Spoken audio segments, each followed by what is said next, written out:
Buenos días a todos. ¿Cómo les fue en el clásico? Yo ni sabía que había clásico hasta que vi el griterío y ahí con los vecinos, y dije, pues qué onda, y ya todos con sus playeras de Tigres y Rayados. Ahí es donde me apliqué la cita bíblica de estoy en este mundo pero no soy del mundo. No se agüiten los que perdieron, creo que perdió Tigres, no sé. No es ponerle sal a la herida. Espero que a ustedes no les afecte como muchas personas les afecta, que si su equipo gana o pierde, hasta sus vidas cambian. No se dejen llevar por ese tipo de pasiones, honestamente no concuerda con un cristiano genuino estar siendo arrastrado por ese tipo de pasiones. No tiene nada malo que lo veas y que te emociones, sino que dejes que afecte tu vida a un grado que no debiera de afectar.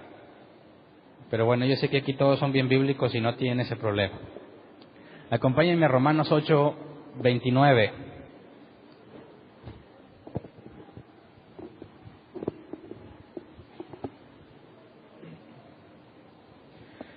Veamos la segunda parte del tema de la predestinación. El domingo pasado tomamos este mismo pasaje como base, así que lo vamos a leer otra vez hoy para mantenernos apegados a este pasaje, porque estos temas nos pueden llevar a muchas partes. Y si no tenemos un pasaje base o central, es fácil que terminemos hablando de otras cosas. Entonces, recordemos lo que leímos el domingo pasado. Dice, porque a los que Dios conoció de antemano, también los predestinó a ser transformados según la imagen de su Hijo, para que Él sea el primogénito entre muchos hermanos. Entonces, claramente se habla de la predestinación y hagamos un breve repaso de lo que vimos el domingo. Vimos que la predestinación implica elección. Los que fueron predestinados son aquellos a los que Dios conoció de antemano. Y cuando vemos la palabra conoció de antemano es una sola, prognosco, y lo analizamos el domingo, que es saber antes de, o conocer mediante experiencia personal algo antes de que suceda. Entonces, a los que de antemano conoció, los predestinó. Y la palabra predestinó en griego es proorizo, que se traduce como ordenar con anticipación, establecer anticipadamente o designar anticipadamente. Es decir, algo que Dios decide y ordena antes de que todo empiece a suceder.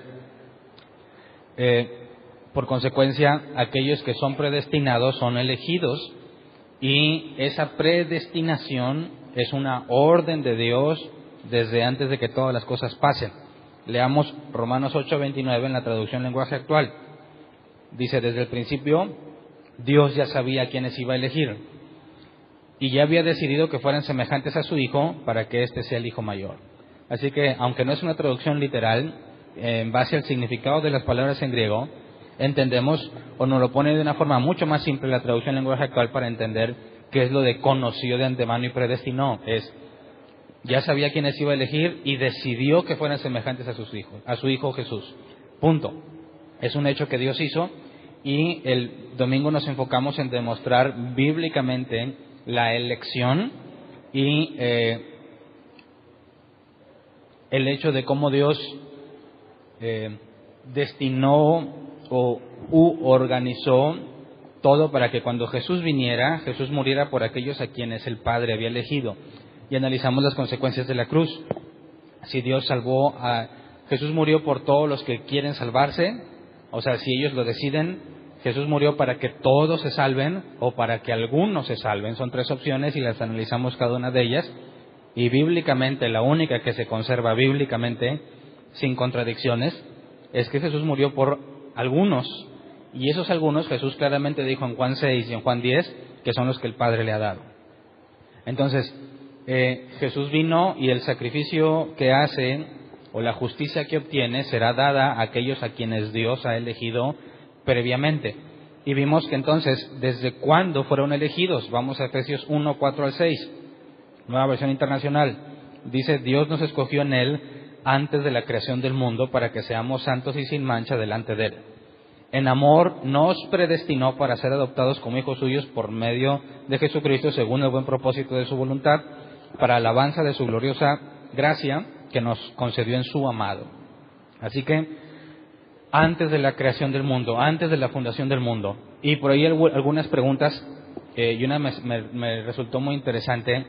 ¿Qué tal esta teoría de que cuando Dios predestinó a ciertas personas, esas personas ya existían, sus almas ya existían, y cuando predestinó todo, trajo al mundo a esas personas?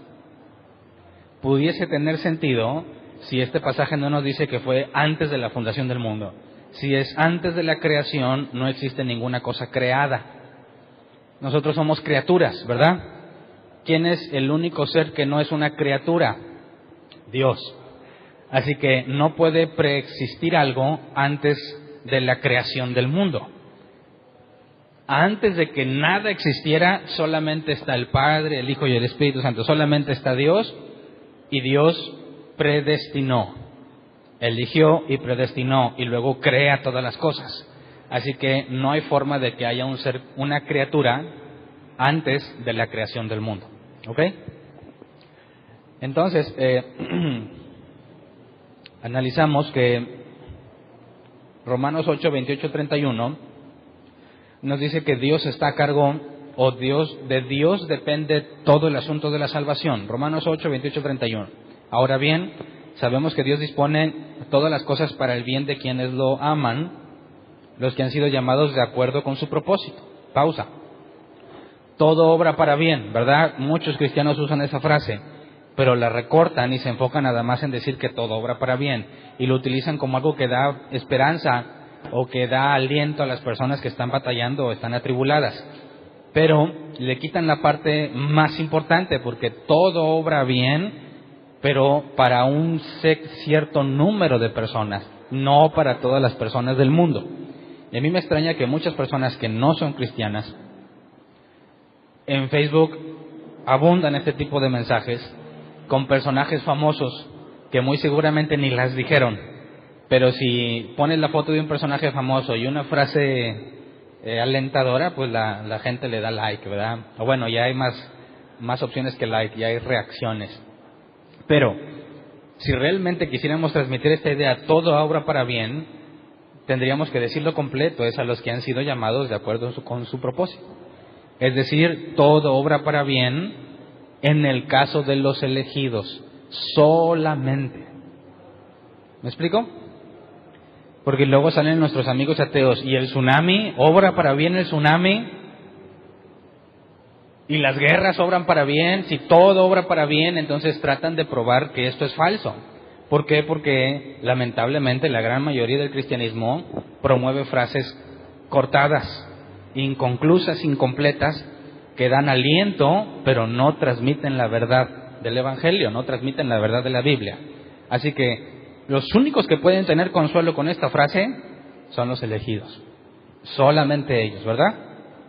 Versículo 29, porque a los que Dios conoció de antemano, también los predestinó a ser transformados según la imagen de su Hijo, para que Él sea primogénito entre muchos hermanos.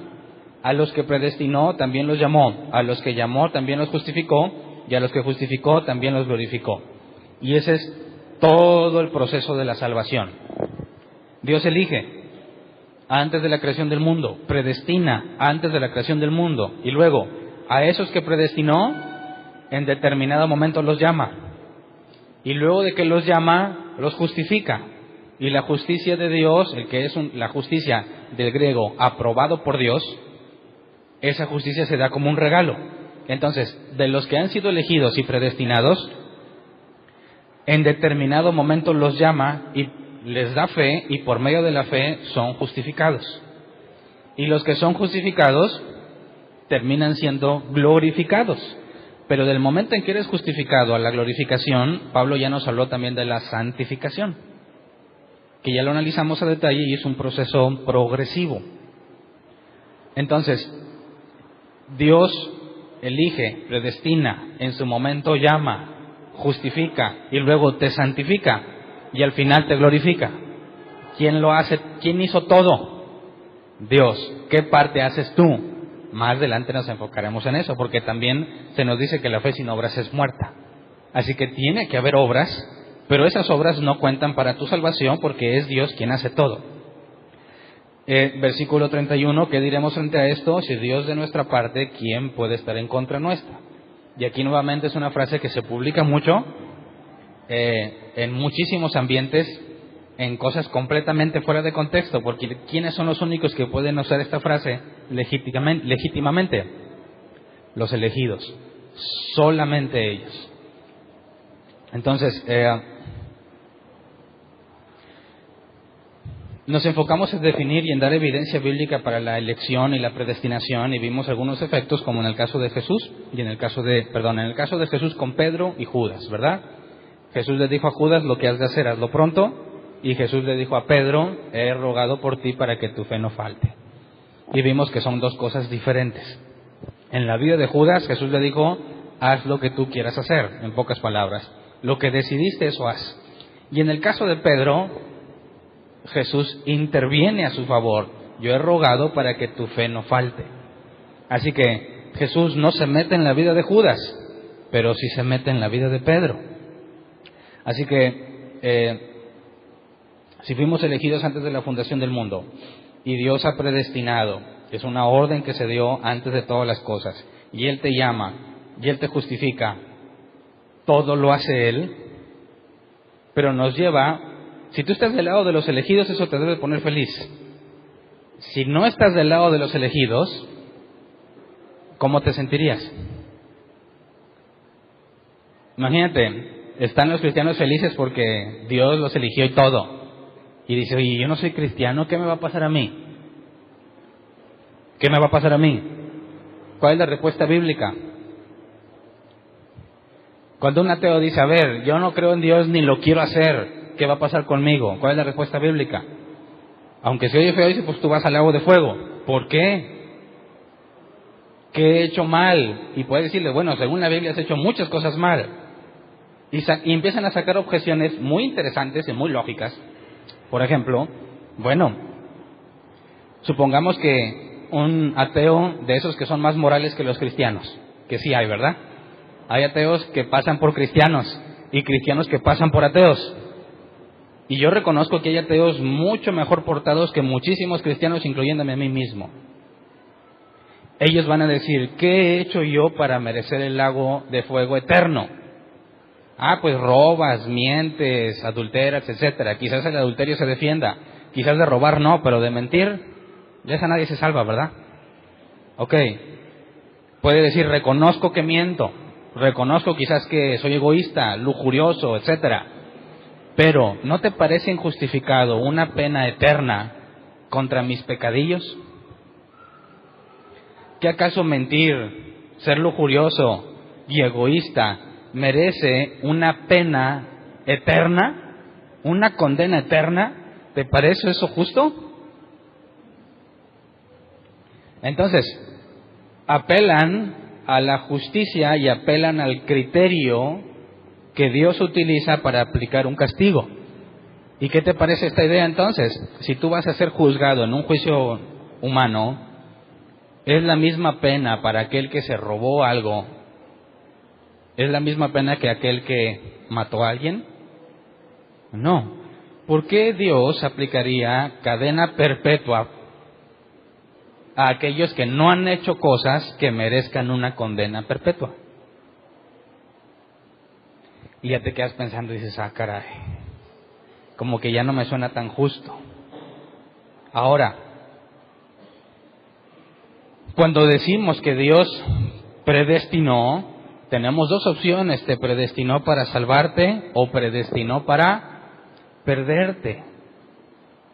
Y ese es un tema muy difícil de asimilar. ¿Cómo es posible que Dios haya creado personas para que se pierdan y al mismo tiempo personas para que se salven? Y lo peor de todo es que aquellos que predestinó a perderse, todavía les echa la culpa y los castiga eternamente. ¿Qué diría aquel ateo que considera que el castigo eterno es injusto y desproporcionado, y le enseñan que Dios no lo eligió y por consecuencia no tiene opción y se va a perder? ¿Qué clase de Dios es el Dios de los cristianos?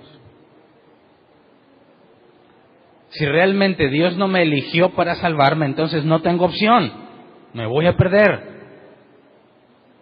Y si ya no tengo opción porque Dios hace todas las cosas, entonces ¿por qué me culpa? ¿Verdad?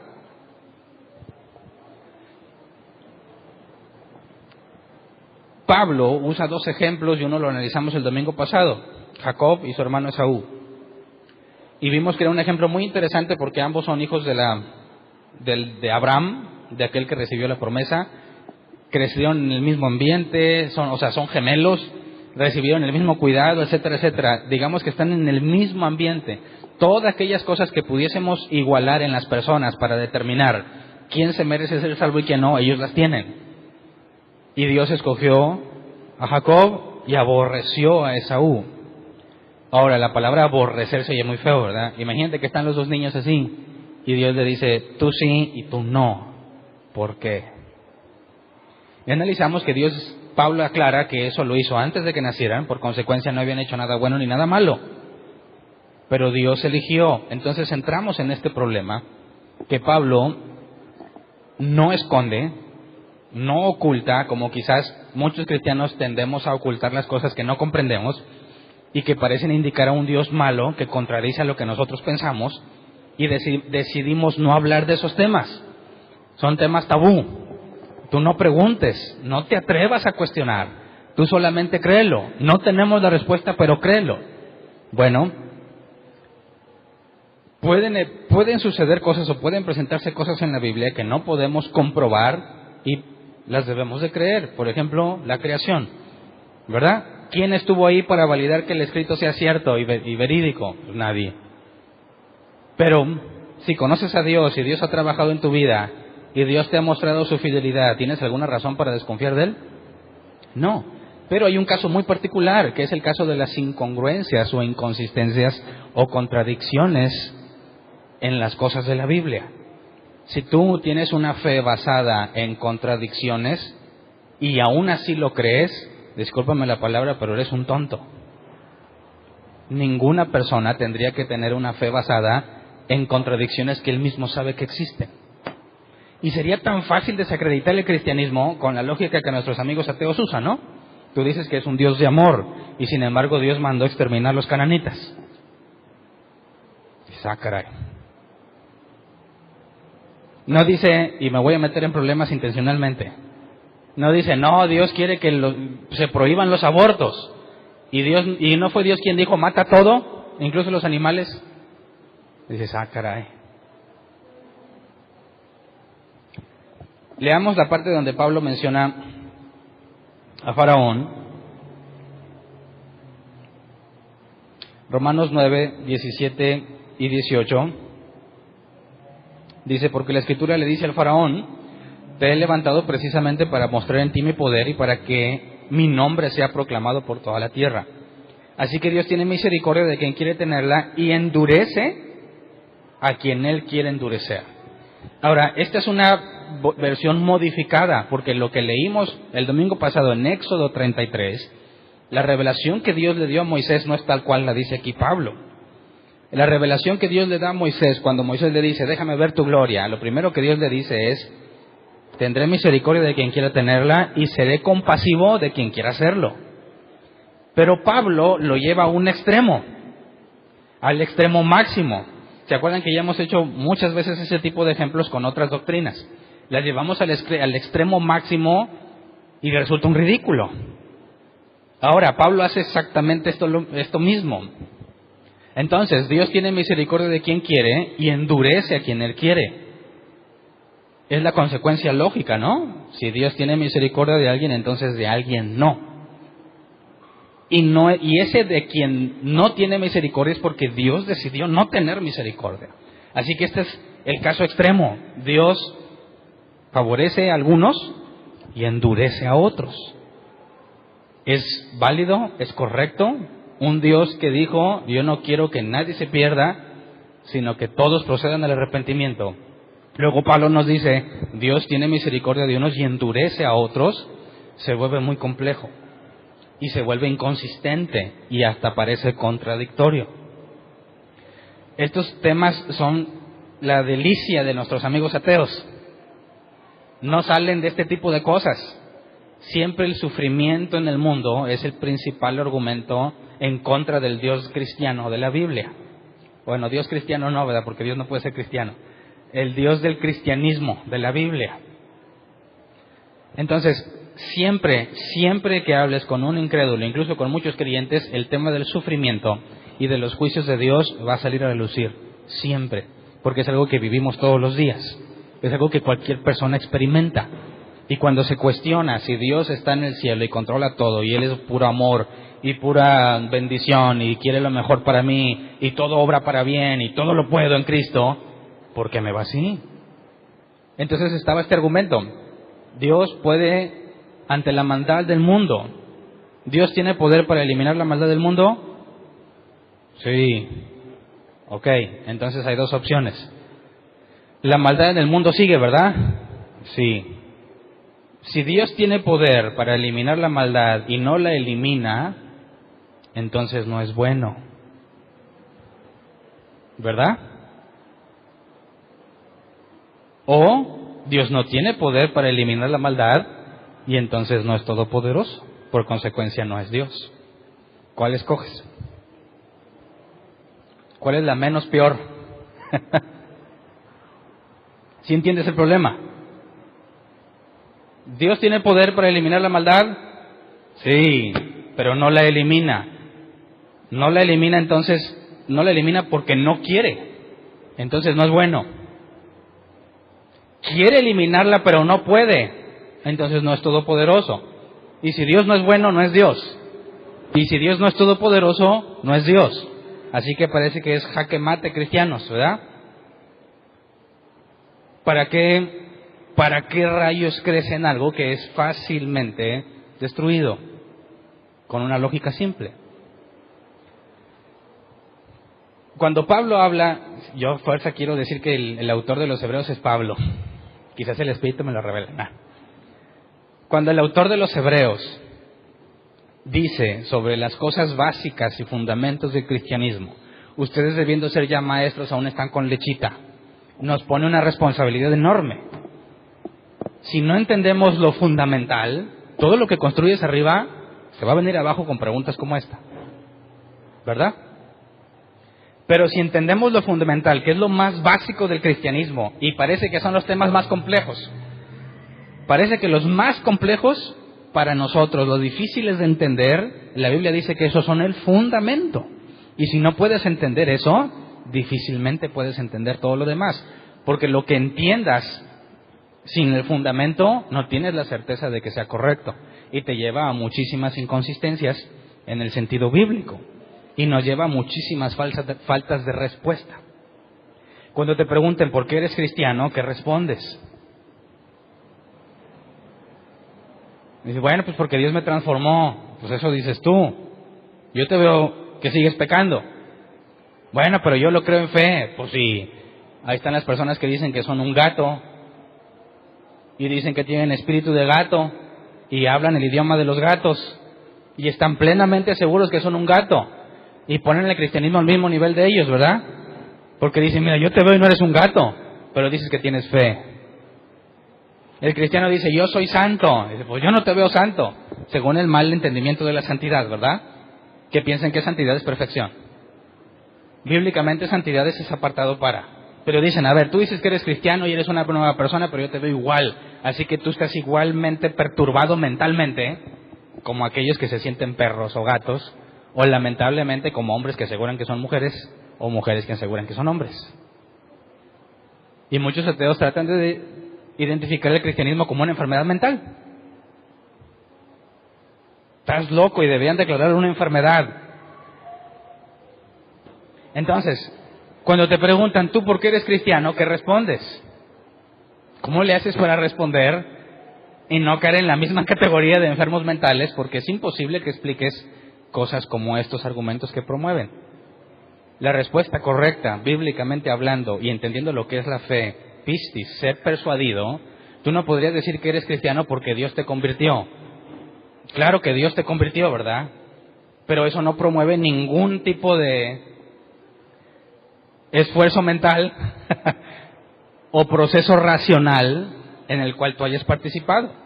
Ahora, bíblicamente tampoco no es mi intelecto lo que me acerca a Dios, pero las cosas de Dios y el razonamiento no son cosas separadas. Una persona tranquilamente puede decir, ok, yo me acerqué al cristianismo quizás por muchísimas razones, que hablando el lenguaje ateo, para él no cuenta el poder de Dios y la fe porque él dice que no existe. Pero cuando tú analizas la Biblia y todo, dices, ¿sabes qué? Yo estoy convencido que no hay una mejor perspectiva de toda la creación, de todo el universo que el cristianismo. Porque aún el ateísmo tiene cosas que no puede explicar, que el teísmo sí explica. Así que es posible que digamos que de forma racional y consciente, al analizar la Escritura, defender que no somos unos tontos, que creemos en cosas contradictorias porque tenemos fe, sino que si se hace un análisis exhaustivo de lo que la Escritura revela, si la Escritura es realmente la palabra de Dios, encuentras que la perspectiva bíblica soluciona todos los problemas que puedas traer en cuanto al universo, cosa que el ateísmo no puede hacer. Ejemplo número 1, nuestros amigos ateos son naturalistas. No existe nada que no sea natural. Entonces, por consecuencia, tus pensamientos no son tus pensamientos. Tus pensamientos son reacciones químicas en el cerebro.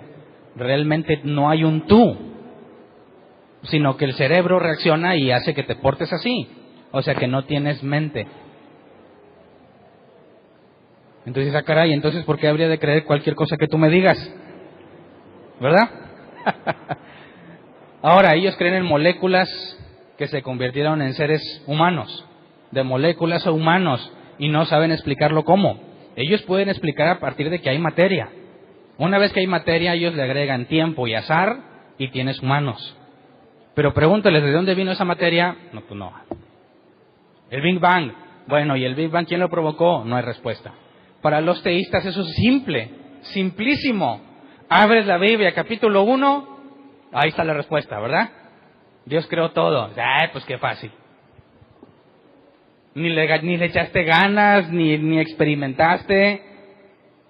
Ya nos meteremos más en esos temas cuando hablemos de apologética, sobre todo en los temas de los que están en el área de maestros.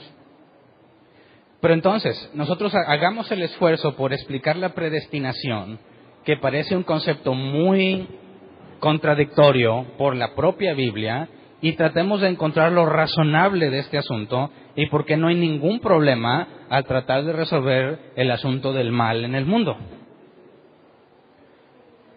Pablo propone este caso práctico de Faraón y nos deja en claro que Dios tiene misericordia de unos y endurece a otros. Pero entonces, Pablo, al llevar ese argumento al extremo, o llevar el pasaje de que Dios tiene misericordia de quien quiere, ¿se lo inventó o realmente proviene de la Escritura? Vamos a Éxodo 10:1. Y demostraremos en este pasaje que Pablo no se lo inventó, y al llevarlo a un extremo no está mintiendo ni está sacando conclusiones incorrectas. Dice de Éxodo 10:1, el Señor le dijo a Moisés, ve a hablar con el faraón. En realidad, soy yo quien ha endurecido su corazón y el de sus funcionarios para realizar entre ellos mis señales milagrosas. Así que, ¿qué es lo que está diciendo literalmente Dios aquí? Dios le dice a Moisés lo que Pablo nos dice. Dios tiene misericordia de quien quiere y endurece a quien Él quiere. Y Dios le dice a Moisés, yo he decidido, o sea, Dios, endurecer a Faraón y a su gente, sus funcionarios. Así que es un hecho que no podemos negar. ¿Estás de acuerdo conmigo? No podemos negar que Dios deliberadamente endurece a Faraón y a sus funcionarios. Así que realmente tendríamos un problema serio, ¿no? ¿Dónde está el amor de Dios aquí? Y sobre todo, la responsabilidad de Faraón y sus funcionarios. Si Dios ha decidido endurecerlos, ¿son culpables de lo que hicieron? Por lógica, no. No podrían ser culpables porque ellos no hicieron lo que quisieron, sino que Dios los endureció. Y por consecuencia, las cosas que hicieron, ¿es responsabilidad de quién? ¿De Dios o no?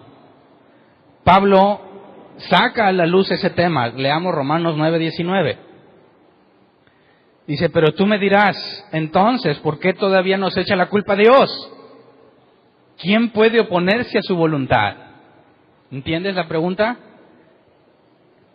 Quizás cuando leemos así de seguido Romanos y vemos esta pregunta dices, pues sí es cierto, pero quizás no podemos entender la profundidad de esta pregunta. No nada más es porque nos culpa, aquí está implícito. Si Dios tiene el control de todo y endurece a Faraón, es imposible que lo culpe de pecado. Es imposible que tenga la libertad de elegir si Dios lo endureció. Así que todo juicio que Dios haga a una persona que Él endurece sería injusto. Y si Dios es injusto, ya no es Dios. ¿Me explico? Ahora, qué excelente que Pablo saque esta pregunta por voluntad propia. Le está diciendo, a ver, entonces resulta este problema.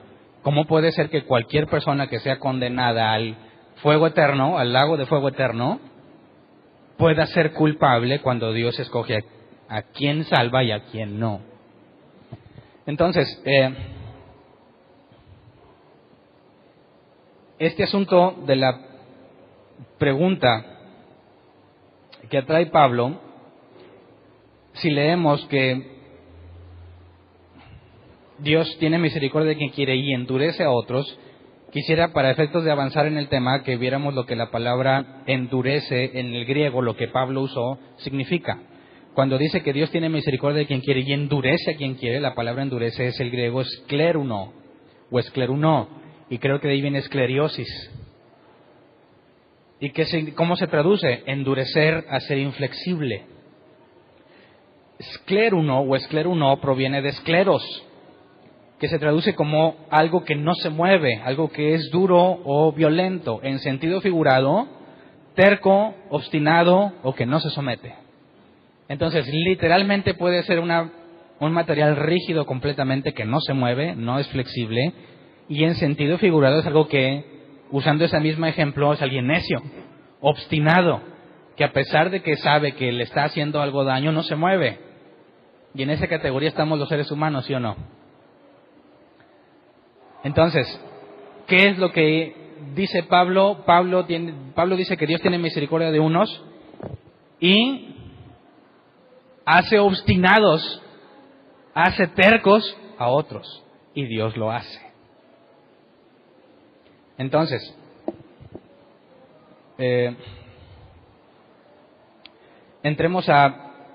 metámonos en el problema que Pablo pone, porque lamentablemente Pablo no nos da más información, saca a la luz el problema y lo resuelve de una forma muy simple, pero no nos detalla lo que sucede con Faraón y no nos va explicando paso por paso. Pero como Dios tiene control de toda la Escritura, en otros pasajes, como en Éxodo, sí se nos aclara con lujo de detalle lo que sucedió. Así que, para poder entender cómo solucionamos la pregunta de Pablo, ¿cómo puede culpar Dios a alguien si Él lo endurece? Y, para efecto de este tema, entendamos lo mejor posible la predestinación, tendremos que irnos a analizar lo que pasó con Faraón. Las 10 plagas te dan muchísima información y de hecho el milagro previo a las 10 plagas, la vara convertida en serpiente, desde ahí hay mucha información que por motivo de tiempo y por amor a ustedes, para no tenerlos tanto tiempo aquí, no vamos a ver a detalle cada una de las plagas. Escogí 3, las más controversiales. Si logramos entender qué pasó con esas 3, las demás son pan comido, porque están más fáciles. Entonces, vayamos a Éxodo 7, 3 al 4. Texto que nos ayuda a entender todo lo que pasó con las plagas y que sobre todo nos mete más en problemas. Dice Éxodo 7, 3 al 4, yo voy a endurecer el corazón del faraón y aunque haré muchas señales, milagros y prodigios en Egipto, él no les hará caso.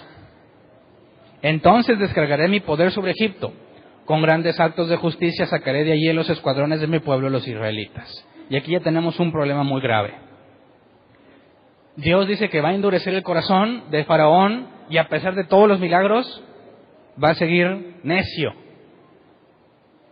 Y por eso va a descargar su poder. ¿Cómo que por eso? Dice Dios, yo voy a hacer que Faraón no los deje ir. Y como no los deja ir, les voy a dejar caer todo mi poder. ¿Pero por qué no los deja ir? Faraón, porque Dios lo endurece. Así que, ¿por qué razón Dios descargaría su poder sobre ellos si es Dios quien los mantiene endurecidos? ¿Verdad? Así que este es el pasaje que nos trae problemas al analizar lo que va a pasar con las plagas. Porque Dios claramente está diciendo que aunque los endurece, los castiga. Analicemos entonces el caso de las palabras que usa el hebreo, que son distintos al griego, ¿verdad? En las 10 plagas vas a encontrar que cuando la Escritura dice que Dios endurece, Dios usa 3 palabras diferentes que se nos traducen como endurecer.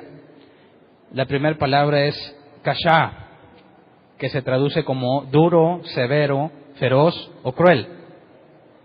Duro, severo, feroz o cruel. La segunda palabra es kasaj, que se traduce como firme, fuerte, constante. Y la tercera palabra es kaved, que se traduce como pesado, en sentido figurado, terco, difícil y, disculpen la palabra, pero así dice el diccionario, estúpido.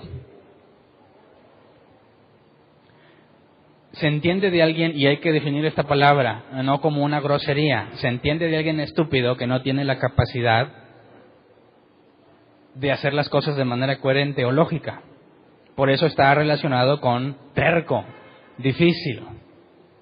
Pongamos un ejemplo para aclarar lo que Dios está haciendo aquí. La persona que fuma y se está acabando con sus propios pulmones, se oye feo, pero hay que aplicarle esta palabra. Es un estúpido, literalmente hablando, porque lo que hace es incoherente, ¿verdad? ¿Cuántas cosas estúpidas hacemos todos los días? Bueno, así cuántos estúpidos, no, ¿verdad? No voy a preguntar. Ok, entonces, estas 3 palabras las usa. Cuando Dios dice que endurece, kashá, duro, severo, feroz o cruel, está haciendo que Faraón se mantenga severo, con crueldad, a pesar de lo que Dios está haciendo. Digamos que Dios está haciendo que se sienta capacitado para rebelarse contra Dios. Que es lo que la gran mayoría de nuestros amigos ateos hacen, ¿no? Pues que venga Dios y me lo diga. Se sienten capaces de enfrentar a Dios, y el mismo Job hizo eso, ¿verdad? Y cuando Dios vino y habla con Job, ándele, Job ya nomás, no, pues de oídas te había oído.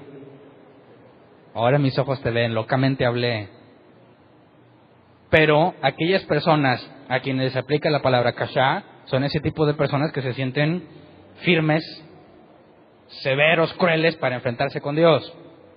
Cuando se le aplica la palabra kasaj, que se traduce como firme, fuerte o constante, es alguien que permanece firme ante una situación.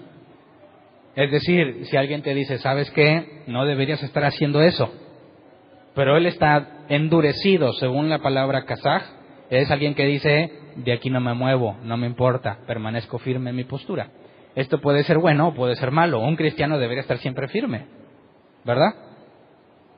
Pero en el sentido de que Dios endurece a Faraón, no está hablando de una cosa positiva, sino de una cosa negativa. Así que Dios hace que permanezca firme en su negación del poder de Dios. Porque todo el asunto entre Dios y Faraón es que Faraón no reconoce a Dios, ¿verdad? Y la palabra kaved, pesado, aplica cuando Dios hace que alguien sea terco en su persistir, que sea obstinado, porque la palabra kaved es, en sentido figurado, estúpido, terco, difícil. Entonces, la palabra corazón, porque vemos que Dios endurece su corazón, la palabra corazón en hebreo es lev, hombre interior, mente, voluntad. Entonces, cuando Dios endurece el corazón de Faraón, ¿qué área de Faraón está afectando? Su mente, su voluntad, la capacidad que tiene para tomar decisiones. Dios endureció a Faraón. Ok, veamos 3 ejemplos. Primer plaga, la plaga de sangre. Éxodo 7, 19 al 23. Dice, dijo también el Señor a Moisés, dile a Aarón que tome su vara y extienda el brazo sobre las aguas de Egipto para que se conviertan en sangre sus arroyos y canales y sus lagunas y depósitos de agua. Habrá sangre por todo el territorio de Egipto, hasta en las vasijas de madera y de piedra. Moisés y Aarón cumplieron las órdenes del Señor. En presencia del faraón y de sus funcionarios, Aarón levantó su vara y golpeó las aguas del Nilo, y toda el agua del río se convirtió en sangre. Murieron los peces que había en el Nilo, y tan mal olía el río que los egipcios no podían beber agua de allí. Por todo Egipto se veía sangre. Sin embargo, mediante sus artes secretas, los magos egipcios hicieron lo mismo, de modo que el faraón endureció su corazón, y tal como el Señor lo había advertido, no les hizo caso ni a Aarón ni a Moisés. Él, como si nada hubiera pasado, se dio media vuelta y regresó a su palacio. La palabra aquí, endureció, es kasaj, firme. En este caso, Dios dice que Faraón endureció su corazón, ¿verdad? Pero ya leímos que Dios dijo que Él fue quien lo endureció. Así que este pasaje nos está diciendo dos cosas. Dios lo hizo y Faraón también. ¿Verdad? ¿Cómo es esto posible?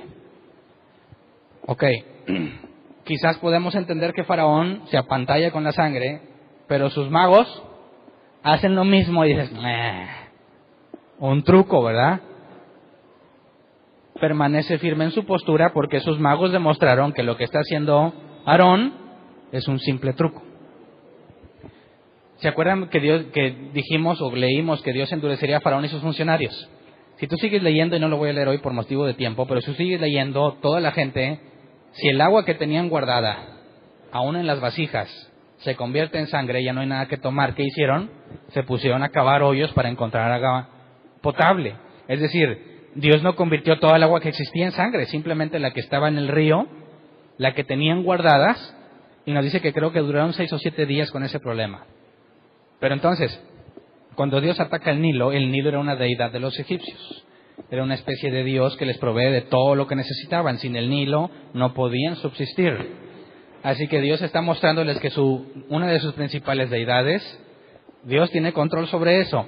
Pero como los magos también echaron ahí su truco, Dios hizo que Faraón permaneciera firme en su postura. Plaga de granizo, Éxodo 9, 25 al 30.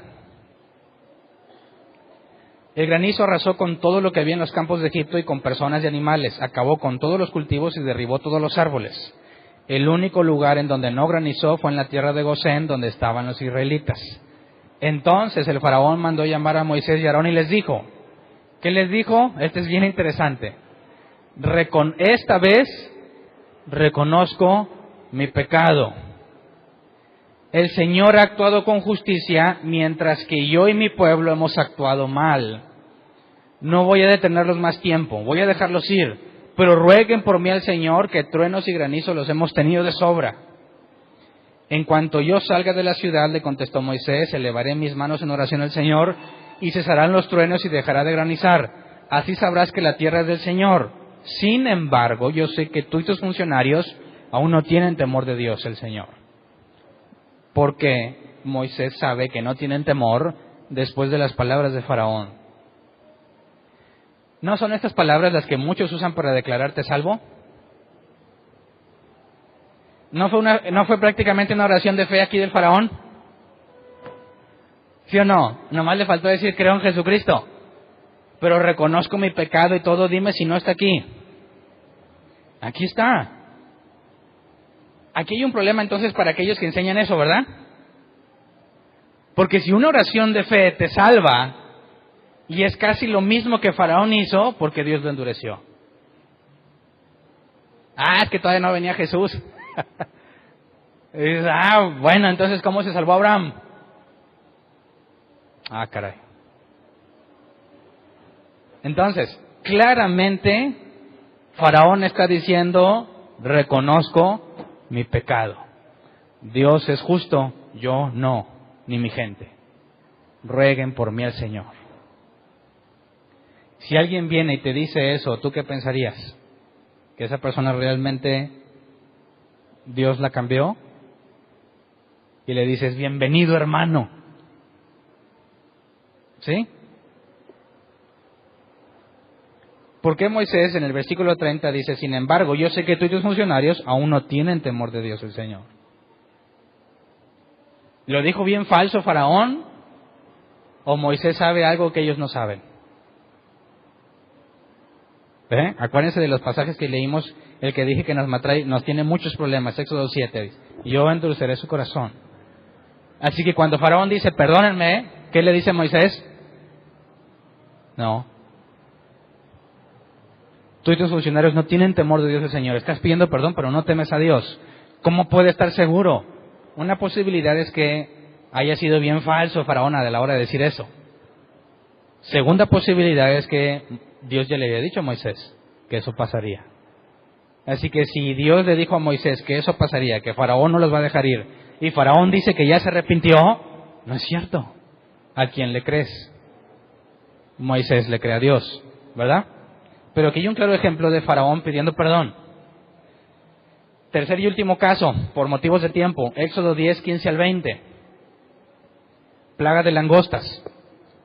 Bueno, no les dije qué palabra usó en Éxodo 9, 25 al 30 con la plaga de granizo. Es kabad, o sea, endureció es kabad. Dios hizo que fuese terco en persistir con su obstinación.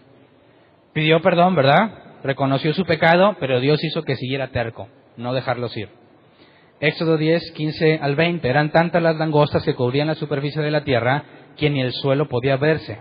Se comieron todas las plantas del campo y todos los frutos de los árboles que dejó el granizo. En todo Egipto no quedó nada verde, ni en los árboles ni en las plantas. A toda prisa mandó llamar el faraón a Moisés y Aarón y admitió: he pecado contra el Señor su Dios y contra ustedes.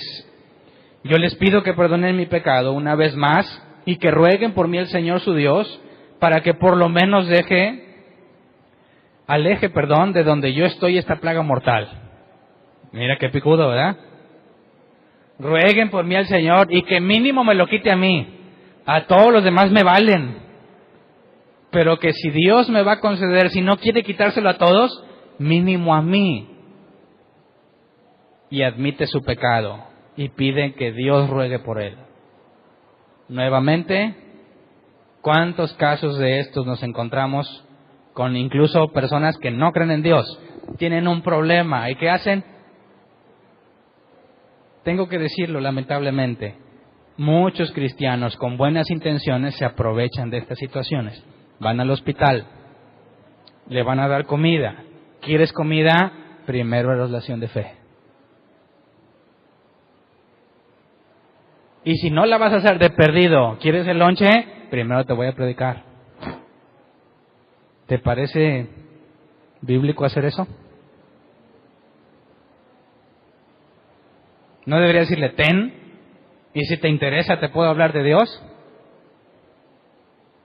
Ahora, muchos te van a decir sí, pídele a Dios que me perdone, pídele a Dios que salve al enfermo que tengo en la cama, estoy arrepentido. ¿Eso significa que ya se salvaron? Claro que no, es la reacción que cualquier persona haría con ciertas condiciones que ahorita veremos en el caso de Faraón. Porque hay ateos que ni aun eso, ¿verdad? No, mira, me importa poco, aunque me muera yo y mi familia, jamás confesaré ese Dios falso. Como dijo Richard Dawkins, Dios egoísta, psicópata, el peor agente de la historia, que solo busca que lo amen a él, que destruye naciones enteras, que juzga injustamente, etcétera, etcétera, etcétera. Entonces, dice, a toda prisa mandó llamar el faraón a Moisés y admitió: he pecado contra el Señor, ¿verdad? Versículo 18, en cuanto Moisés salió de la presencia del faraón, rogó al Señor por el faraón. Y el Señor hizo entonces que el viento cambiara y que un fuerte viento del oeste se llevara las langostas y las echara al mar rojo. En todo Egipto no quedó una sola langosta. Y ahí, si ahí le leemos hasta ahí, dirías, y todo fue felicidad, ¿verdad? Dios aceptó el perdón de Faraón y dijo: Faraón, pues, ¿para qué nos andamos peleando, hombre? ¿Ya agarraste la onda? Pues ya, ahí muere. No, dice el versículo 20, pero el Señor endureció el corazón del Faraón y no dejó que los israelitas se fueran. Así que aquí pudo haberse solucionado todo el asunto, ¿sí o no? ¿Sí o no? Y Dios dijo: no te perdono, endurezco tu corazón. ¿Por qué un Dios de amor haría eso? Y aquí la palabra endureció es kasaj, que es la misma que vimos en el ejemplo anterior. permanece firme en su postura. Entonces, a pesar de los ruegos de parte de Faraón, Dios decide endurecerlo. Dios quiere librar a su pueblo. Faraón ya dio síntomas de que los va a dejar ir. Y Dios dice, no, todavía no acabamos. Tengo más. Aún hay más. ¿Te parece necesario que siga? ¿No dirían eso ya es rudeza innecesaria? Si lo que Dios quiere es que las cosas se arreglen, ¿no te parece que hubiese sido un buen momento para dejar las cosas por la paz? Pero Dios dice no y sigue trayendo más problemas hasta que Dios acabe. Entonces, Dios quiere librar a su pueblo, endurece a Faraón para que no los deje ir.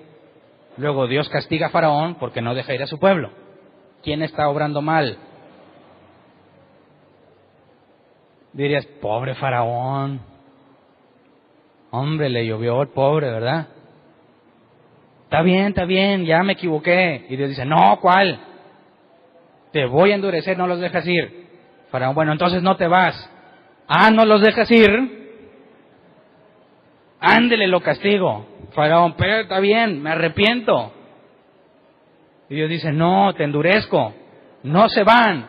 Y como no los dejas ir, voy a matar a todo primogénito. ¿Quién es el loco? ¿Quién es el malo en la historia? Pero tú crees en Dios. ¿Cómo te defiendes entonces? Ok, ¿qué clase de Dios tenemos? ¿Es Faraón una marioneta en las manos de Dios? Para mal, Dios está haciendo que Faraón haga lo que él quiere, ¿verdad? Ok. En el caso de nosotros que nos decimos, somos salvos, ¿eres una marioneta de Dios? Mira, si Faraón es marioneta de Dios, Dios no es justo que lo castigue, ¿verdad? Si tú y yo somos meros marionetas de Dios que no deciden nada, no es justo que te recompense. Así que tanto el lago de fuego eterno como la presencia de Dios o la eternidad con Dios, ambos serían injustos. Pero Dios es justo. Entonces, volvamos al asunto de Pablo para solucionar esto. Romanos 9, 16 al 19. Por lo tanto, la elección no depende del deseo ni del esfuerzo humano, sino de la misericordia de Dios. Y lo quise incluir porque el domingo pasado lo analizamos y vemos que no es nada de lo que tú hagas. Y aquí está el ejemplo de Faraón bien claro, ¿verdad? Aunque Faraón parece que le echa ganas para arreglar las cosas, Dios dice, no, tú no, y no me importa lo que hagas. Y cuando vimos que también un cristiano, cuando vimos el tema del miércoles, el pecado que mora en mí, un cristiano hace las cosas mal, Dios le dice, a pesar de que andas mal, yo te escogí para salvarte. Entonces, es claro que no depende de lo que tú hagas, ni lo bueno que haces, ni lo malo que haces. Versículo 17, porque la Escritura le dice al Faraón, te he levantado precisamente para mostrar en ti mi poder y para que mi nombre sea proclamado por toda la tierra. Así que hay un objetivo en lo que Dios está haciendo. Dios no nada más se está divirtiendo como con Faraón, como pensarían muchos, o como pudieses concluir lógicamente. Dios se ensaña y se divierte con el sufrimiento de todos ellos. Así que aquí nos dice Pablo que el propósito de Faraón es mostrar el poder de Dios y para que el nombre de Dios sea temido por toda la tierra. Dice versículo 18, así que Dios tiene misericordia de quien Él quiere tenerla y endurece a quien Él quiere endurecer. Pero tú me dirás, entonces, ¿por qué todavía nos echa la culpa Dios? ¿Quién puede oponerse a su voluntad? Versículo 20 al 24, respondo. Primera respuesta de dos respuestas que provee Pablo para esta pregunta. Número 1, y esa es la más fácil. ¿Quién eres tú para pedirle cuentas a Dios? Punto. Si es cierto que Dios es el ser máximo y supremo, ¿quién eres tú para pedirle cuentas? Y entonces nuestros amigos ateos van a decir, bueno, es que no sabía. Hubieras dicho eso desde un principio. Perfectamente claro. ¿Cuántos quedan satisfechos con esa respuesta? Pues claro que no. Es cierto, ¿verdad? Es cierto que, si Dios es el ser máximo, no soy nadie para preguntarle. pero creo que no es una respuesta correcta. Pero Pablo lo primero que deja en claro es eso. ¿Quién eres tú para pedirle cuentas a Dios? ¿Acaso le dirá la olla de barro al que la modeló, ¿por qué me hiciste así? ¿No tiene derecho el alfarero de hacer del mismo barro unas vasijas para usos especiales y otras para fines ordinarios? ¿Y qué si Dios, queriendo mostrar su ira y dar a conocer su poder, soportó con mucha paciencia a los que eran objeto de su castigo y estaban destinados a la destrucción? ¿Qué si lo hizo para dar a conocer sus gloriosas riquezas a los que eran objeto de su misericordia y a quienes de antemano preparó para esa gloria? Estos somos nosotros, a quienes Dios llamó no solo de entre los judíos, sino también de entre los gentiles. O sea que Pablo nos está, la respuesta, además de que no puedes preguntarle a Dios o demandarle que te explique, como quiera te dice, un asunto que no les leí. Intencionalmente no les dije ese capítulo, no les mencioné esa parte de la Escritura, porque cuando Pablo te dice que soportó con mucha paciencia a los que eran objeto de su castigo y estaban destinados a la destrucción, estos no son los que Dios predestinó para destruir, sino que te está diciendo algo que no tomamos en cuenta para nada y que nuestros amigos ateos tampoco toman en cuenta. Este error consiste en tomar a todas las personas como buenas inicialmente. Y si todos somos buenos y Dios endurece, ¿quién es el malo? Dios. Pero si leímos que Romanos 3 dice que no hay bueno ni uno, no hay ningún justo, nadie busca a Dios, ¿qué significa que Dios endurezca el corazón? ¿Y cuál es el punto inicial de Faraón que no consideramos para nada, pero que nos va a traer la solución a este asunto? Leamos Éxodo 5, todo el capítulo 5. Porque en nuestro esquema de pasajes que hemos visto, Dios parece ser el malo, ¿verdad? Es el malo de la historia, es el injusto. Y pobrecito Faraón, y pobrecitos de nosotros si no creemos en Dios. Pero leamos Éxodo 5. Después de esto, Moisés y Aarón se presentaron ante el Faraón y le dijeron: así dice el Señor Dios de Israel, deja ir a mi pueblo para que celebren en el desierto una fiesta en mi honor. ¿Y quién es el Señor?, respondió el Faraón, para que yo le obedezca y deje ir a Israel. Ni conozco al Señor, ni voy a dejar que Israel se vaya. Pausa. Aquí necesitamos entender también un poco el contexto histórico. ¿Quién era Faraón en ese tiempo? El ser más poderoso del mundo. Así de simple. Es el mayor imperio que existía. Pongamos lo mínimo del continente de aquel lado, ¿verdad? No se caca con los mayas. Pero del mundo que ellos conocen, aunque no puedo asegurar que hayan llegado a México, ¿verdad? Pero no había imperio más poderoso que Egipto. Y su faraón se convierte en el hombre más poderoso de todos esos lugares. Lo reconocían casi como un dios. Y llegan Moisés y Aarón y le dicen: Dios dice, Dios, que no eres tú, Dios dice que dejes ir a mi pueblo, y se lo pidieron de buena gana, ¿no? ¿Sí o no? ¿Y qué le dice un hombre que se cree Dios? Ni conozco al Señor. No te está diciendo: oye, nadie me ha platicado de él, a ver, cuéntame. No. En pocas palabras está diciendo: aquí no hay más Dios que yo. ¿Verdad? Ni conozco al Señor, ni voy a dejar ir a Israel. Ok. Versículo 3, el Dios de los hebreos nos ha salido al encuentro, contestaron. Todavía le dan más razones, ¿verdad? El Dios de los hebreos. ¿Por qué le dice que el de los hebreos, que acaba de decir Faraón? Yo no conozco ningún otro Dios. Bueno, tuyo no. El Dios de los hebreos nos ha salido al encuentro, contestaron. Así que debemos hacer un viaje de 3 días hasta el desierto para ofrecer sacrificios al Señor nuestro Dios. De lo contrario, podría castigarnos con plagas o matarnos a filo de espada. Aquí hay una advertencia clara, ¿sí o no? No ha pasado nada milagroso. No hay ninguna plaga ni nada. Y le dice, Dios lo está pidiendo porque nuestro Dios es dueño de nosotros. Tú, aunque son esclavos de Egipto, le están diciendo también aquí, tú no eres nuestro dueño. Tenemos un dueño que es nuestro Dios y que es verdadero Dios, aunque tú no lo reconozcas. Y este Dios que es dueño de nosotros, incluso dueño de él, de Faraón, podría castigarnos si no nos dejas ir. Versículo 4. Moisés y Aarón, replicó el rey de Egipto, ¿por qué distraen al pueblo de sus quehaceres? Si fuese mexicano hubiera dicho, pónganse a jalar, ¿verdad? ¿Por qué distraen al pueblo de sus quehaceres? Vuelvan a sus obligaciones. Dense cuenta de que es mucha la gente de este país y ustedes no la dejan trabajar.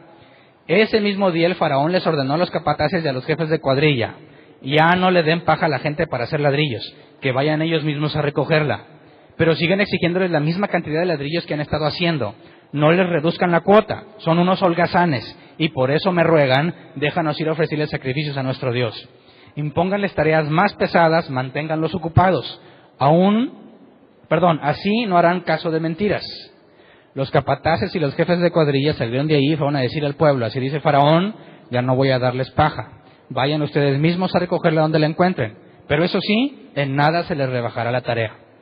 Versículo 12, fue así como el pueblo se esparció por todo Egipto para recoger rastrojo y usarlo en lugar de paja. Los capataces no dejaban de apremiarlos y decirles, cumplan con su tarea diaria como cuando se les daba paja. Además, esos mismos capataces del faraón golpeaban a los jefes de cuadrilla israelitas que ellos mismos habían nombrado y les preguntaban, ¿por qué ni ayer ni hoy cumplieron con su cuota de ladrillos como antes lo hacían? Imagínate qué pensaron todos de Moisés, ¿verdad? ¿Quién tuvo la grandiosa idea de ir a decirle a Faraón eso? Moisés y Aarón. ¿Cómo les está yendo a consecuencia de que se atrevieron a decirle eso al hombre que se cree Dios? Pues les está yendo como en feria. Versículo 15, los jefes de cuadrillas israelitas fueron entonces a quejarse ante el Faraón. Dijeron, vamos a hablar con él. Debe ser una persona civilizada. Hablando se entiende la gente. Es imposible que cumplamos con la cuota porque ya tardamos más tiempo en juntar la paja. Negociemos, ¿verdad? Si nos baja la cuota, no hay bronca. Seguimos jalando. Ya no le hagas caso a Moisés. Está loco. ¿Me explico? Si ellos estuvieran seguros de que Moisés dice la verdad, no estarían dispuestos a negociar con Faraón. Dice entonces, los jefes de cuadrillas israelitas fueron entonces a quejarse ante el Faraón. Le dijeron, ¿por qué su majestad trata así a sus siervos? Alto. ¿Están contradiciendo a Moisés, sí o no? Moisés dice que no son de él, sino del Dios de los hebreos. Y estos van y le dicen, acuérdate que somos tus siervos. ¿Cómo reacciona Faraón? Bueno, versículo 16, ya ni paja recibimos. A pesar de eso, se nos exige hacer ladrillos y como si fuera poco se nos golpea. La gente de su majestad no está actuando bien. Respuesta del sabio Faraón, haraganes, haraganes, exclamó el Faraón. Eso es lo que son, por eso andan diciendo, déjanos ir a ofrecerles sacrificios al Señor. Ahora vayan a trabajar, no se les va a dar paja, pero tienen que entregar su cuota de ladrillos. Los jefes de cuadrilla israelitas se dieron cuenta de que estaban en un aprieto cuando se les dijo que la cuota diaria de ladrillos no se les iba a rebajar. Así que al encontrarse con Moisés y Aarón, que los estaban esperando a la salida, imagínate a Moisés y Aarón. Va todo el pueblo a decirle, no hombre Moisés, vamos a deshacer el mugreo que hiciste. Vamos a negociar con Faraón, le vamos a decir que somos sus siervos y esperemos que todo salga bien. Si no, ¿qué podría pasar? Entonces están Moisés y Aarón ahí al final, ¿verdad? Salen. Versículo 21. Les dijeron que el Señor los examine y los juzgue. Por culpa de ustedes somos unos apestados ante el Faraón y sus siervos. Ustedes mismos les han puesto la espada en la mano para que nos maten. ¿Qué dijo Moisés? Confíen. No. Dice, Moisés se volvió al Señor y le dijo, ay Señor, ¿por qué tratas tan mal a este pueblo? ¿Para esto me enviaste? Desde que me presenté ante el Faraón y le hablé en tu nombre, no ha hecho más que maltratar a este pueblo, que es tu pueblo, y tú no has hecho nada para librarlo. Así que, ¿cuál es la condición inicial de Faraón? ¿Faraón quería dejarlos ir? No. ¿Estaba dispuesto a razonar? No. Está ejerciendo toda la autoridad que tiene sobre sus siervos, sobre sus esclavos. Los golpea a pesar de que les está pidiendo algo imposible. ¿Qué hace Dios al respecto? Ahí está la súplica de Moisés, no haces nada, ¿verdad? Y luego, ¿qué hace Dios? Dice, no, ¿cómo que nada? Faraón ya tomó su decisión, ¿verdad? ¿Dios lo forzó? No, libremente decidió. ¿qué le dice Dios a Moisés? Esto que ha hecho con ustedes, y no nada más eso, los 200 y cacho de años que estuvieron esclavizados, lo que pasó cuando mataron a todos los hijos varones de los israelitas, todo eso Dios lo dejó impune. Y está diciendo, a partir de este momento voy a hacer justicia por todo lo que Faraón merece. Y los milagros que va a mostrar van a provocar que Faraón recapacite intelectualmente. Y Dios le va a decir, no, voy a respetar lo que inicialmente decidiste. No te voy a llevar a un camino para que me escojas, porque ¿quién ante semejantes señales milagrosas se atrevería a decir que no hay Dios? Ni el mismo Faraón que se sentía Dios, leímos que es imposible que ante semejante despliegue de poder siga en su postura. Por eso he actuado mal, Dios es justo. ¿Qué está diciendo? Dios es Dios y yo no. Ruego que me perdonen. ¿Y qué dice Dios? No hay perdón para ti. Y cuando dice que lo endurece, no está haciendo algo nuevo con él. Lo regresa a su posición inicial, la que libremente decidió. ¿Me entiendes? ¿Dios hizo que Faraón se perdiera? No. Dios lo endureció, sí, pero ya estaba endurecido. Así lo único que Dios hizo fue regresarlo a su postura inicial para que libremente elija. Nuestros amigos ateos preguntan, y quizás tú te hayas pasado por esta pregunta, si Dios quiere que la gente se salve, ¿por qué no se aparece? ¿Verdad? ¿Por qué tengo que hablarle yo a la gente de un Dios que no puede ver pero que sí está? ¿Para qué tengo que meterme en ese problema si Dios puede venir y decir, aquí estoy? ¿Verdad? Se acabaron los ateos. Sorpresa, ¿verdad? Estamos todos mal. Y entonces, ¿cuál sería la conclusión lógica para con todos después de esa evidencia? Pues sí hay un Dios. ¿Y por qué Dios no hace eso? Y ya lo dijimos, Él no está interesado en salvar a todas las personas. Él quiere que las personas decidan libremente, excepto a los que Él ha elegido. Porque cuando Dios destina para salvación, interviene en la vida de las personas que decidió salvar. Cuando Dios no destina para salvación, no interviene en la vida de ellos y dejan que sigan su rumbo. Recordemos lo que dijo Jesús, Juan 8:34, ciertamente les aseguro que todo el que peca es esclavo del pecado. Faraón era esclavo de sus pecados, ¿verdad? No puede dejar de pecar aunque quiera. Y Juan 3:19, esta es la causa de la condenación, que la luz vino al mundo, pero la humanidad prefirió las tinieblas a la luz porque sus hechos eran perversos. Así que hablábamos de estas dos cosas, tus deseos son malos y tu razonamiento corrupto. Y a esos que no estiman tener en cuenta a Dios, Dios le dice, decide tú, yo no me meto en tu vida. Esa es una excelente noticia para los ateos. ¿Por qué Dios me obliga a que lo ame? No te obliga. ¿Por qué Dios me ordena que lo ame? No te lo ordena. Yo no quiero estar con Dios en la eternidad. No vas a estar con Él. Entonces, ¿para qué me andas predicando el Evangelio? Porque yo cumplo lo que se me encomendó y no estoy tratando de convencerte. Así que debería ponerse feliz el ateo. Bueno, a mí me va a dejar hacer lo que quieras. Sí, te va a dejar hacer lo que tú quieras. Excelente noticia para ellos. Horrenda noticia al que busca a Dios. Porque dada tu naturaleza, si te deja hacer lo que tú quieres, ¿qué vas a hacer? Lo mismo que los incrédulos.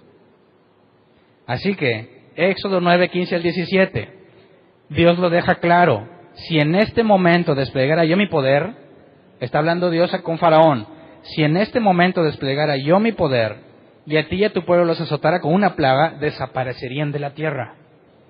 Pero te he dejado con vida, precisamente para mostrarte mi poder, y para que mi nombre sea proclamado por toda la tierra. Tú, sin embargo, sigues enfrentándote a mi pueblo y no quieres dejarlo ir. Así que Dios dice, tú vas a decidirlo, tú vas a seguir con la decisión que tomaste, yo te sigo mostrando cosas, pero no voy a permitir que estas cosas que te muestren alteren tu decisión. Así que cuando te regreso a tu postura inicial, no se le borró la memoria, ¿verdad que no? Está viendo todo el destrozo. ¿Y qué decide libremente? No, yo no dejo ir al pueblo. ¿Por qué? Porque dice, el pueblo es mío y yo soy Dios. ¿Por qué Dios hace esto? Número 1, acumuló todo el castigo justo que merecía Faraón y lo acumula de tal forma que al aplicarlo, aquellos que él ha elegido vean su poder. Entonces, fíjate, cómo Dios interviene en la vida de los israelitas, porque los israelitas están viendo cosas que a ellos no les pasan, están viendo el poder de Dios, pero a los egipcios, Faraón y sus funcionarios, tienen la misma evidencia que los israelitas, pero Dios los regresa a su condición inicial. A los israelitas no. Entonces, Dios deja a Faraón como está, pero da evidencia a los que eligió. Interviene en la vida de los que eligió y los deja con sus decisiones y malos deseos a los que no ha elegido. Y no es injusto, porque la persona libremente decide lo que quiere hacer. Entonces, Éxodo 10, 1 al 2, el Señor le dijo a Moisés de hablar con el faraón. En realidad, soy yo quien ha endurecido su corazón y el de sus funcionarios para realizar entre ellos mis señales milagrosas. Lo hice para que puedas contarles a tus hijos y a tus nietos la dureza con que traté a los egipcios y las señales que realicé entre ellos. Así sabrán que yo soy el Señor. ¿Por qué entre los egipcios? Porque era el pueblo más poderoso y el hombre que se proclamaba Dios. Si tú le dijeras, si tú quisieras confrontar a Faraón, dame evidencia de que tú eres Dios, fácilmente te diría, dime quién tiene dominio sobre todo. Pues tú. ¿Quién es el hombre más rico del mundo? Pues tú. ¿Quién es el hombre que cumple su voluntad en todo? Pues tú. ¿Quién es más Dios que Faraón? No, pues nadie. Pero llega Moisés y Aarón. Entonces, el plan que Dios tiene para con Faraón es darle castigo, dejarlo como estaba, pero que todo eso influya a los israelitas para que le cuenten a sus generaciones, a favor de los que ha elegido. Romanos 1:24. Por eso Dios los entregó a los malos deseos de su corazón, que conducen a la impureza sexual, de modo que degradaron sus cuerpos los unos con los otros. Digamos que esto es del contexto de Romanos 1. Pero el hecho es de que Dios los entrega a sus malos deseos. A pesar de lo que vio Faraón, Dios dejó que sus deseos decidieran. Romanos 1:28. Además, como estimaron que no vale la pena tomar en cuenta el conocimiento de Dios, a su vez los entregó a la depravación mental para que hicieran lo que no deben de hacer. Aquí está. ¿Qué hizo Dios con Faraón? La palabra endurecer es esto mismo. Los entrega a su razonamiento depravado, conocimiento, a la depravación mental. Las palabras, como le dice aquí. Los entrega a la depravación mental. Lo deja decidir como él decidiría. Entonces, ¿cómo funciona la predestinación? Dios eligió y predestinó. Aquellos que son predestinados a salvación, Dios lo influirá en sus vidas. Por eso dice que a los que predestinó llamó. No llegaron solos, ¿verdad que no? Dios no puso su stand y dijo, aquí la salvación gratis. Y está repartiendo folletitos, ¿verdad? Y la gente pasa y dice, no me interesa. Y Dios está con su stand y Dios ya hizo todo. No, Dios predestinó. Y si dio la orden, llega el momento en que dice, Hernán, ven. ¿Y qué va a hacer Hernán? Pues va a ir. O le va a decir Hernán, no, ya, no quiero nada. Espérame, una cosa es invitar y otra cosa es el llamado de Dios. Te podrán invitar muchas veces a la iglesia y dijiste que no. Pero cuando Dios te llama, no te está preguntando. Cuando Dios te llama te dice, ven. Como Pedro en la barca. Señor, si eres tú, que camine en el agua. ¿Qué le dijo? Ven. ¿Y qué hizo Pedro? Caminó. ¿Era imposible para Pedro caminar en el agua? Definitivamente. Pero ante la orden de Jesús, ¿qué hizo Pedro? Lo imposible. Jesús dijo, la salvación es imposible para los humanos, posible para Dios. ¿Qué hace Dios cuando te dice, ven? Algo que es imposible para ti. acudir a Dios. ¿Verdad? A Faraón no le dijo ven. A Faraón le dijo no. Eso nos lleva a un conocimiento de Dios completamente distinto al que la mayoría de los cristianos predican. Génesis 50:20, es verdad que ustedes pensaron hacerme mal, dice José a sus hermanos, pero Dios transformó ese mal en bien para lograr lo que hoy estamos viendo, salvar la vida de mucha gente. Dios eligió a Josué, le hacen cosas malas y ¿qué hace Dios? Interviene en su vida. Deja que lo vendan, que lo maltraten, se va de esclavo, que le acusen falsamente de violación. Y Dios lo hizo para su bien. Lo pone como gobernador y con eso salva a muchísima gente. ¿Fue el criterio de José? Claro que no. Proverbios 4:11. Dios hablando, yo te guío por el camino de la sabiduría, te dirijo por sendas de rectitud. Esto es lo opuesto a que tus malos deseos te guíen y te entrego a tu depravación mental. Yo te guío y yo te dirijo. ¿Aplica para todo ser humano? Claro que no. Salmo 54:11 y 12. El Señor conoce los pensamientos humanos y sabe que son absurdos. Dichoso aquel a quien tú, Señor, corriges, a quien instruyes en tu ley. Interviniendo en la vida de los que Él ha elegido. Salmo 51:7 al 13. David dice esto y propone esta solución a sus pecados. Purifícame con hisopo y quedaré limpio. Lávame y quedaré más blanco que la nieve. Anúnciame gozo y alegría. Infunde gozo en nuestros huesos que has quebrantado. Aparta tu rostro de mis pecados y borra toda mi maldad. Crea en mí, oh Dios, un corazón limpio y renueva la firmeza de mi espíritu.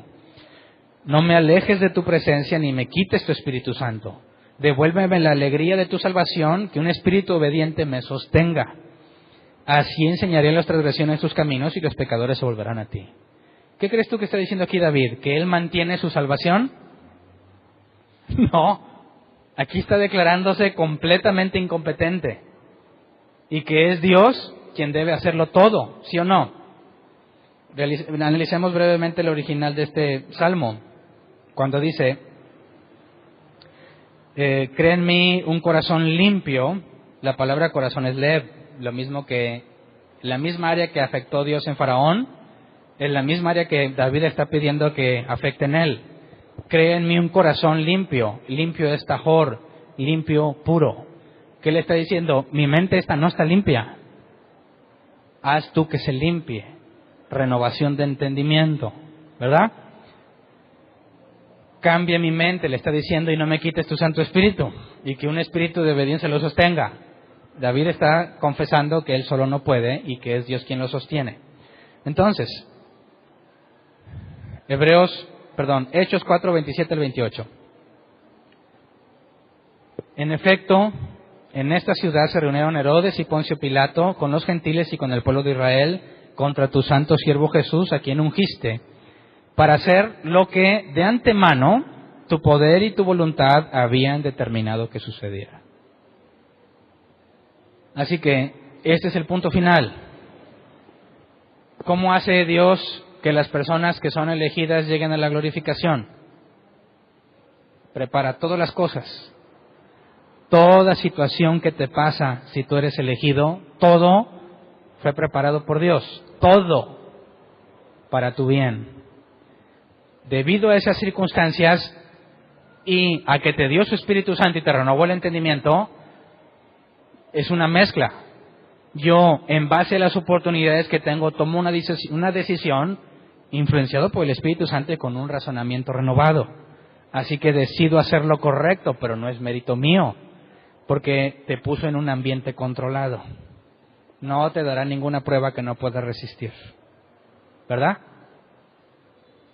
Ahora, si tengo ese ambiente controlado y me va mal, ¿por qué te preocupas?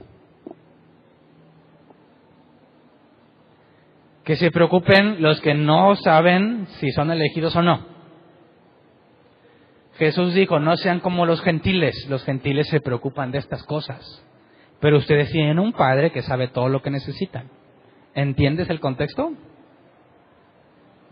Si realmente Dios interviene en mi vida para que todo obre para bien y hoy no tengo para comer, no te comportes como un gentil. Todo eso está bajo el control de Dios. Ni un pajarillo cae al suelo sin que Dios lo permita. Cerremos el tema de la predestinación con lo que ahí leímos. Romanos 8, 28, 39. Ahora bien, sabemos que Dios dispone todas las cosas para el bien de quienes lo aman, los que han sido llamados de acuerdo con su propósito. Pausa. ¿Entiendes perfectamente ese pasaje? ¿Sí o no? Versículo 29. Porque a los que Dios conoció de antemano, también los predestinó a ser transformados según la imagen de su Hijo, para que Él sea el primogénito entre muchos hermanos. ¿Cómo lo hizo? Tiene todo el ambiente controlado para que sus elegidos, con su Espíritu Santo y su renovación intelectual, tomen las decisiones correctas. Versículo 30. A los que predestinó, también los llamó. A los que llamó, también los justificó. Y a los que justificó, también los glorificó. Ahí está el orden. Dios sigue teniendo control. Aunque tú decides y los no elegidos deciden, por medio de las circunstancias, Dios hace todo. Versículo 31. ¿Qué diremos frente a esto? Si Dios de nuestra parte, ¿quién puede estar en contra nuestra? ¿Entiendes qué significa esto? ¿Existe una posibilidad de que te pierdas? Es imposible, porque no depende de mí. Y si pequé mucho, ¿quién está en contra tuya si el juez ha decidido organizar todo para que te vaya bien? ¿Quién contra ti? Si Dios contigo, ¿quién contra ti? Versículo 32, el que no escatimó ni a su propio Hijo, sino que lo entregó por todos nosotros, ¿cómo no habrá de darnos generosamente junto con Él todas las cosas? ¿Para qué andamos deprimidos y afanados y preocupados? 33, ¿quién acusará a los que Dios ha escogido? Satanás es el acusador. Dios es el que justifica. Y si Él te regaló la justicia, ¿qué puede hacer Satanás en contra tuya? Nada. ¿Qué puedo hacer yo en contra mía? Nada. ¿Verdad? ¿Quién condenará? Versículo 34. Cristo Jesús es el que murió e incluso resucitó y está a la derecha de Dios e intercede por nosotros. ¿Quién nos apartará del amor de Cristo? ¿Tú? Tú dirás, ya no quiero nada con Dios. Y debe decir, Hernán, pero te elegí. No me importa. Pero te llamé. No me importa. Te regalé la justicia, no la quiero. Por favor, Hernán, déjame entrar en tu corazón. Dime si no es un absurdo. ¿Quién te apartará del amor de Cristo? ¿La tribulación? Me voy porque tengo muchos problemas y me ha ido tan mal que ya no tengo tiempo para ir a la iglesia. Eso le pasa a muchos, ¿no? Entonces, ¿qué concluimos de todos esos que ya no están en las cosas de Dios porque tenían muchos problemas? Que no fueron elegidos por Dios. No eran de Dios. Estaban con nosotros, mas no eran de nosotros, porque si fueran de nosotros, estarían con nosotros. Porque no depende de lo que tú decides, sino de la gracia que te sostiene, a pesar de nuestras pésimas decisiones. ¿Verdad? La tribulación o la angustia o la persecución, el hambre, la indigencia, el peligro o la violencia. La persecución, ¿se acuerdan que les hablé de aquellos cristianos que les preguntaban si aceptaban a Jesús allá en el otro continente? Con los servidores de Alá, les cortaban la cabeza al que no negara a Jesús. Los que no negaban a Jesús eran decapitados. Y uno que se atrevió a negar a Jesús, como quiera lo decapitaron por cobarde. Conclusión bíblica: la persecución tampoco te va a hacer perderte. Si llega el día en que te amenacen de la misma forma Yo sé que si Dios te deja decidir, ¿qué vas a decidir? ¿Lo niegas en ese instante, sí o no? Pero si Dios te sostiene, dirías, no negaré a mi Dios. ¿Verdad? Así está escrito, versículo 36, por tu causa siempre nos llevan a la muerte, nos tratan como ovejas para el matadero. Sin embargo, en todo esto somos más que vencedores por medio de aquel que nos amó. ¿Entiendes por qué más que vencedores? ¿En todo qué? Siempre nos llevan a la muerte por su causa y nos tratan como ovejas para el matadero. Pero eres más que vencedor. ¿Qué significa eso? Señor, me propuse comprarme una camioneta y sé que la tengo porque soy más que vencedor. Voy a ganar el concurso porque sé que soy más que vencedor. No, a pesar de que me persigan a muerte, de que me amenacen con matarme a mí y a mi familia, Dios va a permitir que me sostenga fiel. Y no me va a dejar caer. Y no lo voy a negar por su misericordia. Así que soy más que vencedor en esto, porque a pesar de que yo lo negaría, nada me puede apartar de su amor. ¿Entiendes lo bárbaros que se oyen los de Facebook cuando dice que son más que vencedores?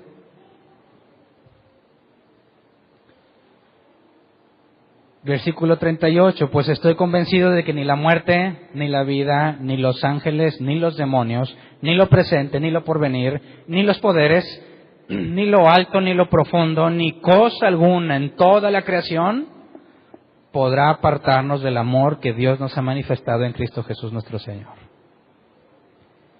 ¿Quién de aquí es más fuerte que todo esto que está aquí, de manera que asegure que se puede perder la salvación?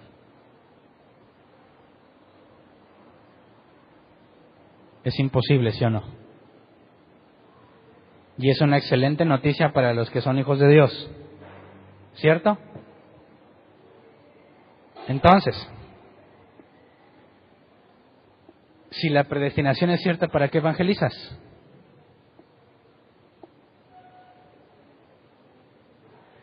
Evangelizo para que los que son elegidos respondan al llamado.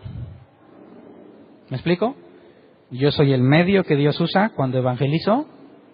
Yo soy el medio para que aquellos que Dios ha llamado vengan.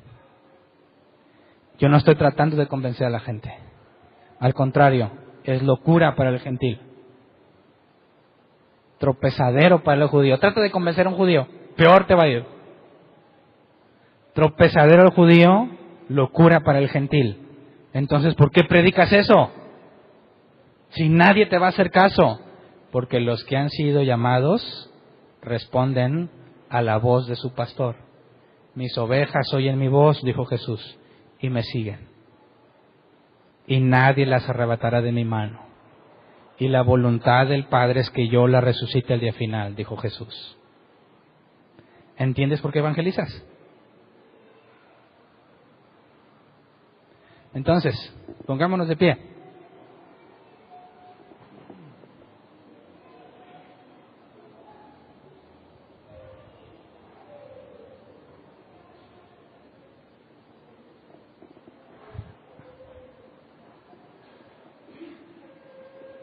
Estas son las bases del cristianismo.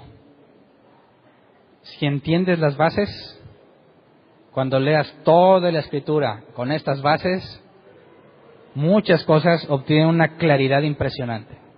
¿Sí o no? Cuando dices, los amigos de Daniel que no se arrodillaron ante la estatua, ¡wow, qué valientes! Después de entender esto, ¿qué pensarías? ¿Fueron valientes como mérito de ellos? ¿Ah? ¿O Dios tenía planes con ellos y no los dejó ante semejante presión? ¿De quién fue el mérito, de los amigos de Daniel o de Dios? Entonces te dicen, imita a los amigos de Daniel. Sería imposible para un humano imitarlo, imposible.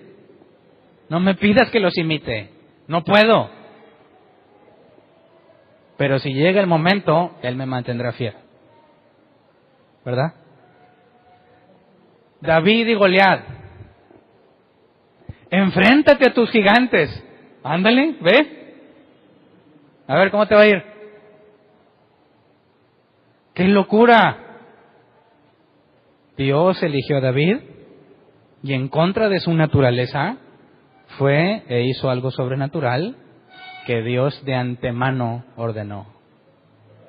Así que, ¡wow! ¿Seremos como David? Claro que no, David ya es como nosotros.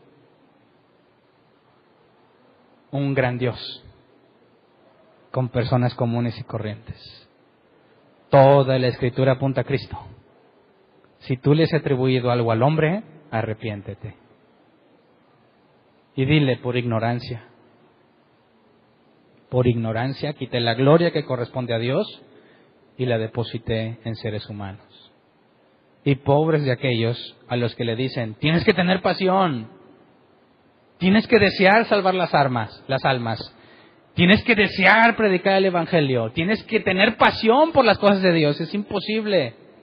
Ningún ser humano puede tener esas emociones si Dios no lo ha regenerado y las pone en él. Así que por eso jamás les digo yo que tengan pasión, ni trato de motivarlos. Más bien el mensaje es, haz lo que Dios te diga que hagas. Y si viene el gigante y Dios no te ha dicho que vayas, no vayas. Irías en desobediencia absoluta y te va a ir como en feria. Pero si Dios te dijo, no importa qué grande sea, Él es el que lo va a hacer. Así que no confíes en ti, nunca. Más bien di, miserable de mí, ¿quién me librará de este cuerpo de muerte? ¿Quién? Jesús. Gracias a Dios por medio de Jesucristo. Entonces soy más que vencedor. Y nada me puede separar del amor de Dios. ¿Tienes algo que agradecer? ¿Tienes algo que pedirle perdón? Aprovechemos la oportunidad. Señor, antes de agradecer queremos pedirte perdón por todas las veces que quitamos la gloria de tu nombre, no la adjudicamos nosotros, se la adjudicamos a alguna otra persona o algún personaje bíblico. Perdónanos porque locamente hicimos y en ignorancia dijimos muchísimas cosas que eran contrarias a lo que tu palabra dice. Perdóname si alguna vez prediqué el confesar positivamente, el declarar, el creer que yo lo puedo todo, decir que era más que vencedor en cosas totalmente triviales y fuera del contexto bíblico. Perdóname si enseñamos en algún momento de nuestras vidas como creyentes, si algunos incitamos o motivamos a que se aventaran en sus propias fuerzas, sabiendo, bueno, más bien dicho, ignorando que es imposible de hacerlo si tú no los has capacitado, si tú no has proveído todo lo necesario para que vayan y lo realicen según tu voluntad. Perdónanos, Señor, por actuar como lo hicimos. Perdona nuestra ignorancia que no nos justifica, porque teniendo este libro en la mano, teniendo la Escritura, decidíamos no leerla, o cuando la leíamos decidíamos no profundizar ni estudiar tu palabra. Pero gracias por tu misericordia, que a pesar de los locos que éramos, a pesar de ser peores que los incrédulos, porque diciéndonos hijos tuyos, hablábamos en contra de lo que tu palabra dice, teníamos mayor condenación y aún así en tu misericordia nos extendiste gracia. Y nos lavaste y cambiaste nuestras mentes, cambiaste nuestros corazones. Queremos orar igual que David, limpia nuestras mentes. No tomes en cuenta nuestros pecados. Renuévanos por dentro, Señor, que tu Espíritu Santo nos sostenga. No nos quites nunca tu Espíritu Santo. Nunca nos dejes hacer lo que nosotros hemos decidido hacer por nuestros malos deseos, sino por el contrario, que estemos llenos del Espíritu Santo para que se haga lo que tú quieres y no lo que nosotros queremos. Perdónanos por todas las veces que tratamos de cambiar tu voluntad para que se cumplieran nuestros deseos. Perdónanos por todas las veces que en ignorancia profunda te reclamamos el que no hayas concedido los deseos que te pedimos. Más bien, que tu Espíritu Santo esté en nosotros y que sean tus deseos puestos en nosotros para que hagamos nuestra parte por llevarlos a cabo.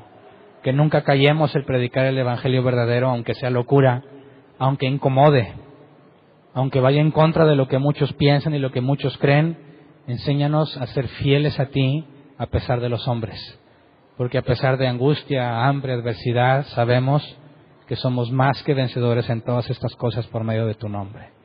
A ti sea la gloria y la honra en todo lo que decimos y lo que hacemos. Gracias. Amén.